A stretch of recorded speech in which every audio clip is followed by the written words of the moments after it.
Setelah memperlihatkan kondisi alun-alun Dajiang yang kacau, dengan rentetan tewasnya Song Fei dan Li Zi, kita kemudian diperlihatkan suasana kota, yang menunjukkan matahari baru terbit pada keesokan harinya. Saat ini, kita pindah ke sudut pandang dari Xiao Yu, yang kembali mengulas tentang apa saja yang terjadi kemarin malam. Selain Song Fei, idol tercintanya, yang telah meninggal secara tragis di alun-alun Dajiang, rupanya, tak lama berselang, fans fanatik dari Song Fei, yaitu gadis berisi dengan gaun merah, yang sebelumnya telah menyumbangkan seluruh jangka hidupnya, ternyata ikut meninggal mendadak, tepat di samping mayat dari Song Fei, setelah sehari berlalu. Lalu, berdasarkan hasil penyelidikan dari polisi, terungkap bahwa Song Fei meninggal karena kekuatan supranatural, atau ada campur tangan dari pihak luar. Xiao Yu, yang saat ini membaca berita tersebut melalui HP-nya, nampak sangat depresi, seakan baru saja mendapat trauma yang sangat berat. Begitupun dengan teman di sampingnya, yang masih berlinang air mata, tidak menyangka, kalau hal itu terjadi secara cepat dan tiba-tiba. Sesaat kemudian, Xiao Yu yang sudah tidak dapat menahan air matanya, kemudian ikut menangis, dengan tangan kanannya yang menyentuh mulut. Ia dengan gemetaran berkata, kalau ia masih tidak bisa mempercayai apa yang terjadi. Padahal, mereka baru saja pergi menonton konser Song Fei kemarin, tapi sekarang idol tersebut telah meninggal begitu tragis. Temannya, yang sudah melakukan olah pikir mengenai kejadian ini, sontak bertanya, kalau yang menghantam Song Fei kemarin, benar merupakan anak panah. Dan juga, pelaku yang tidak menunjukkan sosoknya, jelas itu adalah skill stealth, atau persembunyian, yang berasal dari game God Forsaken. Temannya lanjut bertanya ke Xiao Yu, meminta pendapatnya, apakah menurutnya, Shadow lah yang telah membunuh Song Fei. Mendengar opini dari temannya ini, Xiao Yu seketika tersentak, dan menjadi kepikiran karenanya. Temannya melanjutkan kembali, kalau berdasarkan yang ia dengar, bahwa di dalam game, Shadow telah membunuh Song Fei, sebanyak 3 kali tanpa ampun. Tetapi, meskipun itu adalah benar, yang menjadi pertanyaan berikutnya, bagaimana skill di dalam game itu bisa muncul di dunia nyata? Xiao Yu nampak masih diam, ikut memikirkan banyak kemungkinan. Di kepalanya, Xiao Yu mengulang pertanyaan itu, apakah benar kalau Shadow adalah pelaku yang membunuh Opa Song Fei? Jika dipikir secara logika, memang benar, kalau Shadow telah membunuh Song Fei beberapa kali dalam game, dan di dunia nyata ini, satu-satunya orang yang memiliki niat membunuhnya, adalah Shadow seorang. Dan berdasarkan tambahan informasi dari media, yang menyebutkan terdapat anak panah, skill stealth, maka jelas, itu adalah skill pemain dengan profesi assassin. Xiao Yu akhirnya memantapkan dugaannya, kalau yang membunuh Opa Song Fei, pastinya adalah Shadow. Berpikir bahwa Opa yang dicintainya, dibunuh oleh Shadow, maka dengan ini, tidak ada cahaya lagi, yang berada di dunia Xiao Yu. Dan karena Shadow mempunyai cara untuk menerapkan skill itu, membawanya ke dunia nyata, maka Xiao Yu berniat, akan mendekatinya, mau bagaimanapun caranya. Tidak peduli metode apa yang Xiao Yu akan gunakan, ia berjanji kepada dirinya sendiri, akan menjadi lebih kuat dari sebelumnya. Saat mobil taksi melewati beberapa ruas jalan, Xiao Yu kemudian berteriak kepada supir, untuk berhenti di tempat ini. Setelah mereka berdua turun dari taksi, temannya yang melihat Xiao Yu hanya bengong, mulai menggoyangkan pundaknya, mencoba menyadarkan Xiao Yu dari lamunannya. Sementara untuk Xiao Yu sendiri, dia kembali melanjutkan niatnya, bahwa mulai hari ini, ia hanya mempunyai satu tujuan, yaitu membunuh Shadow. Temannya, yang menyadari Xiao Yu mulai gemetar hebat, berpindah ke sisi yang lain, dan kembali menggoyangkan pundaknya. Melihat Xiaoyu dengan ekspresi putus asa yang berlebihan, ia sontak bertanya, apakah kondisinya baik-baik saja? Temannya jelas khawatir, melihat ekspresi Xiaoyu, yang kini terlihat menakutkan. Xiaoyu terus menunjukkan ekspresi itu, sembari melanjutkan perkataannya di dalam hati, bahwa ia akan membunuh Shadow, dan membalaskan dendam untuk Opa Songfei. Lalu, setelah memperlihatkan intrik yang dialami Xiaoyu dan temannya, kita kemudian berpindah, memperlihatkan King Feng, yang sedang santai di warung makan, sembari menyeruput mie dari mangkok dengan lahapnya. Sambil menikmati makanannya, King Feng kemudian cerita dalam hati, kalau dalam game God Forsaken ini, meskipun pemain tidak terkalahkan di dunia nyata, ia juga akan kehabisan energi. Jadi jika tubuh pemain lapar, maka pemain itu tetap harus makan. Tak lama kemudian, HP King Feng kembali bergetar, menandakan ada pesan yang masuk. King Feng segera mengambil HP-nya, dan mulai membaca pesan dari rekan perusahaannya yang lain, yang menyebutkan, bahwa Qibin atau Fatihu, saat ini sedang marah besar, berkata bahwa King Feng, telah memblokir telepon dan WeChat-nya. Jadi, jika King Feng tidak berniat datang ke perusahaan, maka King Feng terancam akan dipecat, dan jelas tidak akan mendapatkan gaji bulan ini. King Feng, segera setelah membaca pesan tersebut, teringat akan sosok Yang Xiaoya. Gadis itu, memiliki kepribadian yang baik, tetapi dia lemah, dan sering diganggu oleh anggota yang lainnya. Dan di kehidupan sebelumnya, Xiaoya merupakan salah satu anggota Guild God Slayer, yang sempat ia ciptakan sebelumnya. Namun, King Feng mengirim pesan balik ke Xiaoya itu, untuk jangan khawatir tentang Qibin. Intinya, ia meminta rekan tersebut, untuk sebaiknya tidak pergi bekerja di perusahaan lagi.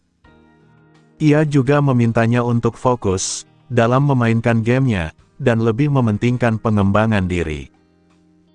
Mendapat balasan ini, Xiaoya kemudian bertanya, apakah King Feng, sebelumnya pernah masuk ke dalam game God Forsaken itu? Dari rumor yang ia dengar, katanya game itu, terlalu sulit untuk dimainkan.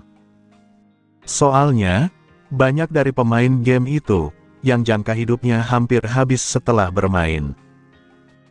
King Feng membalas, memberikan saran padanya, kalau tidak peduli pemain memilih profesi sebagai apa, tetapi yang penting untuk pemula, adalah menambahkan agility atau kecepatan.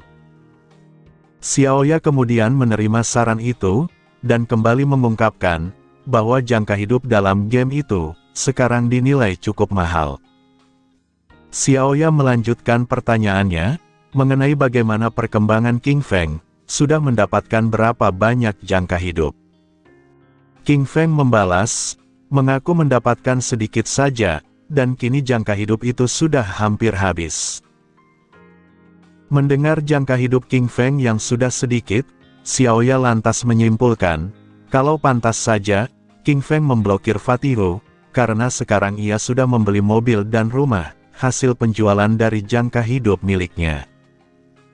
Mendengar nama Fatihu disebutkan 2 kali, King Feng hanya mendengus dalam hati, menyebut kalau Fatihu atau Qibin itu, cuman seorang penjilat.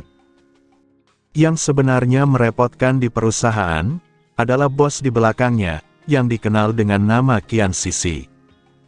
Qian Sisi, merupakan seorang putri, dari ketua grup Qian. King Feng mulai cerita, kalau di perusahaan tempat ia bekerja dulu, adalah bagian dari grup Qian. Nona besar itu, tidak pernah terlihat bekerja, hanya suka mengganggu pria yang disukainya.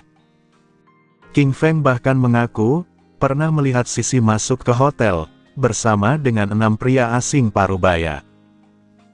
Atau bahkan, King Feng juga pernah melihatnya, menaiki sebuah mobil sport, bersama dengan 3 pria keturunan Afrika, bertujuan untuk jalan-jalan saja. Dan sekarang, tanpa King Feng duga, Sisi mulai mengincar dirinya. King Feng terus melanjutkan, mengatakan bahwa Sisi itu merupakan pribadi yang sangat mengagumi orang asing.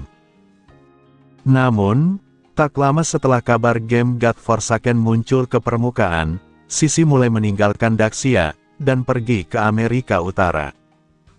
Di sana, ia memimpin pendirian dari salah satu 3 guild terbesar yang berada di sana. Guild itu disebut sebagai Wonderland Alice. Gadis ini rupanya sengaja memusuhi Daxia. Pada kehidupan sebelumnya, Sisi telah membawa banyak masalah bagi Daxia dan juga guild ciptaan King Feng, yaitu God Slayer. King Feng kemudian memasang ekspresi serius, lalu melanjutkan kata hatinya. Ia harus segera mencari cara untuk menyingkirkan gadis ini sebelum ia benar-benar pergi ke luar negeri. Karena jika tidak, maka setelah Sisi sampai di Amerika Utara, akan jauh lebih sulit untuk menanganinya. Yang intinya, jika Sisi mati, maka Guild Wonderland Alice kemungkinan besar tidak akan pernah terbentuk. Dan konon, para pendiri utama dari Guild Alice itu, semuanya pernah berhubungan intim dengan Sisi. Bagi King Feng, asal wanita ini mati, maka ikatan yang menghubungkan para pendiri itu akan hancur dengan sendirinya. Setelah membahas semua itu, HP King Feng tiba-tiba berdering. Berbeda dari pesan masuk, orang itu langsung menelpon, yang ternyata, dia adalah Xiao Yu, adik perempuan King Feng. King Feng baru sebentar mengucap halo, seketika dipotong oleh Xiao Yu, yang berteriak padanya, menanyakan dengan heran, King Feng ternyata masih bisa mengangkat telepon. Xiao Yu mengaku, dia mengira King Feng sudah mati, selama bermain di game God Forsaken. Dan karena King Feng masih hidup, maka Xiao Yu hanya ingin memberitahu, kalau ia sudah bisa membeli rumah, dengan menggunakan uangnya sendiri. Iya, Xiao Yu sepertinya berencana menjual jangka hidupnya, ditukar menjadi yuan, membeli apapun yang ia sukai. Jadi, mulai sekarang, King Feng disuruh untuk jangan ikut campur, tentang segala macam urusannya lagi.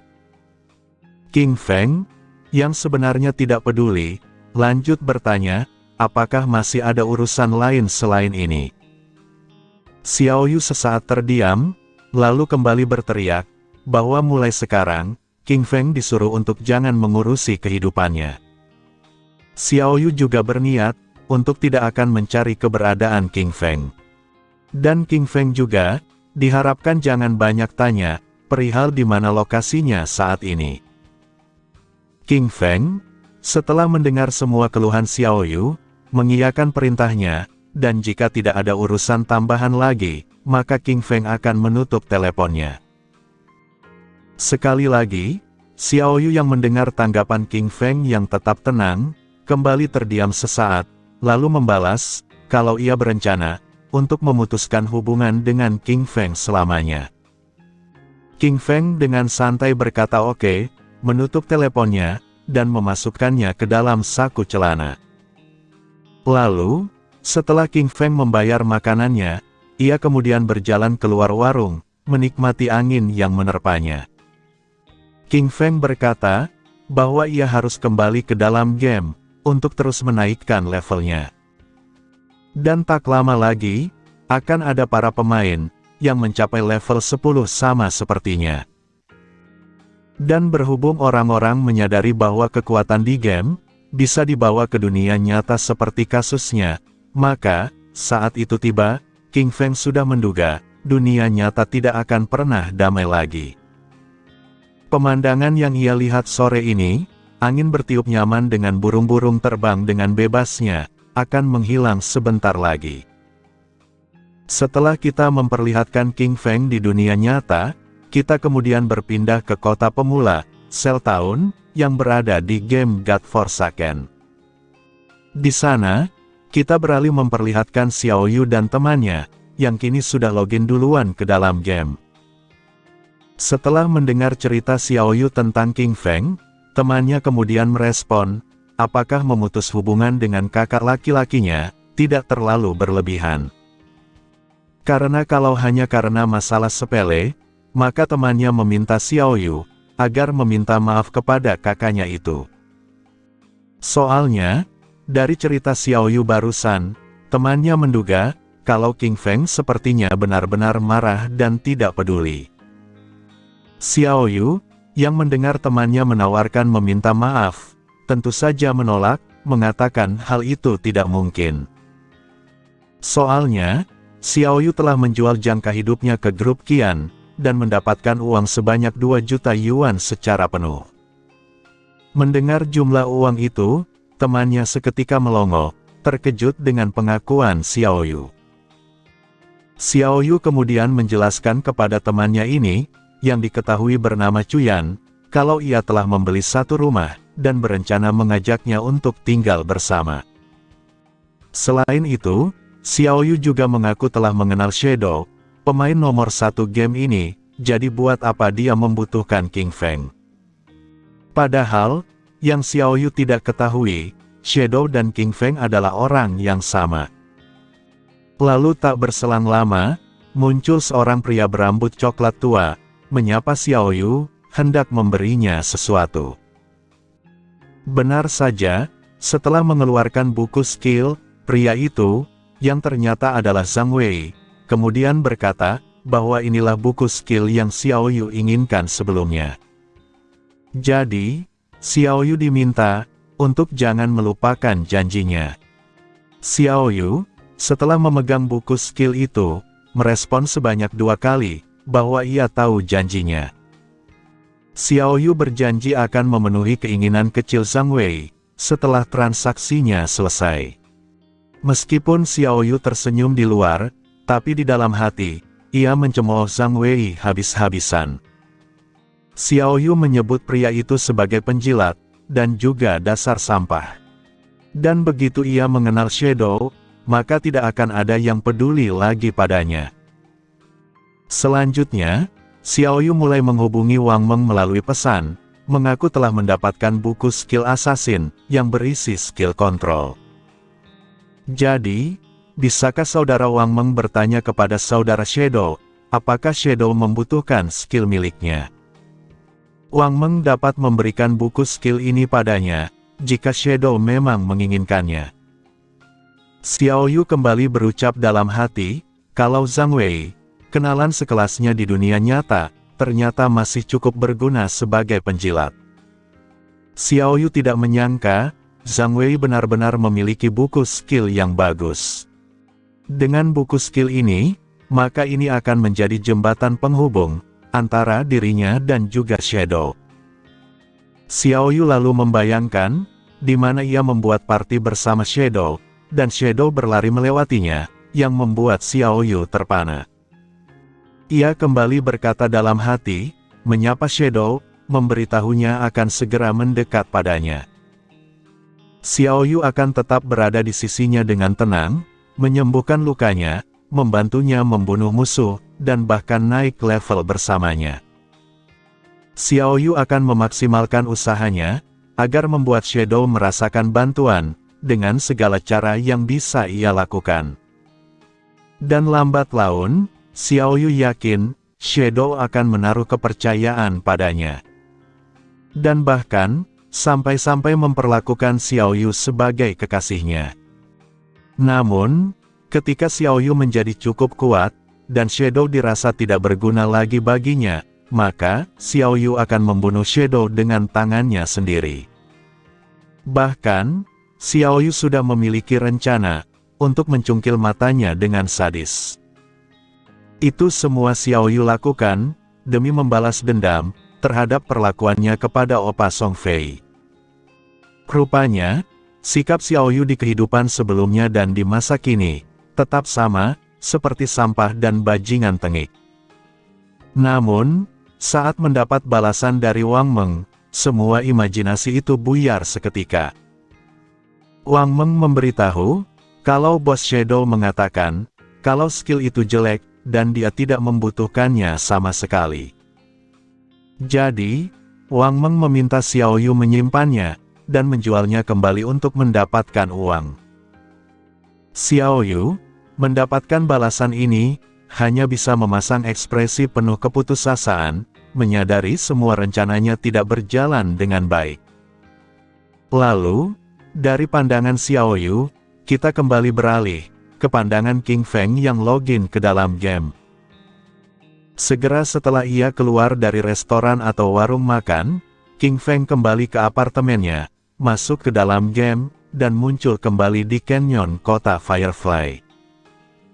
Saat ia berencana mengeksplor, perhatiannya kemudian teralihkan kepada suara pemain yang berteriak di belakang, menyuruh kepada para rekannya untuk hati-hati dan menghindar. King Feng mendengar suara bising itu, sontak berjalan mendekat, hendak melihat monster apa yang mereka hadapi. Teriakan terus terdengar, menyebut kata umpatan sial, karena yang mereka lawan bukanlah bos monster biasa. Dan untuk itu, ia meminta kepada rekannya untuk bertahan terlebih dahulu. Dia kemudian berteriak kepada pemain dengan kelas warrior, memberitahunya kalau bos monster kini mengincarnya. Sosok bos monster baru memiliki kepala tengkorak dengan lengan yang banyak, dan diantaranya ada yang menggenggam pedang, memiliki kaki seperti laba-laba, dan tubuhnya berwarna merah tua. Pemain dengan kelas warrior tersebut menyadari dirinya tidak dapat lari lebih jauh, memutuskan untuk berhenti dan merenungi nasibnya. Bos monster itu terus mendekat, lalu memberikan tebasan beruntun yang membuat tubuh pria itu terpotong-potong menjadi banyak bagian. Menyaksikan hal itu, semuanya nampak terkejut, termasuk Shadow yang sedang memperhatikan mereka di balik bebatuan.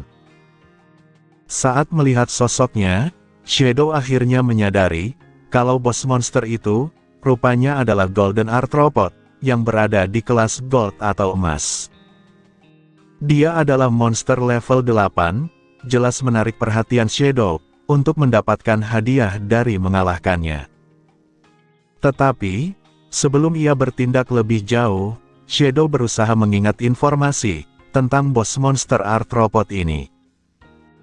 Jika ia tidak salah ingat, bos monster yang satu ini memiliki level anti-stealth atau tidak mempan terhadap skill persembunyian, dan itu berada di level 2. Yang artinya, tepat di hadapan Shadow saat ini, skill stealth miliknya tidak berguna, dan harus memikirkan strategi yang lain.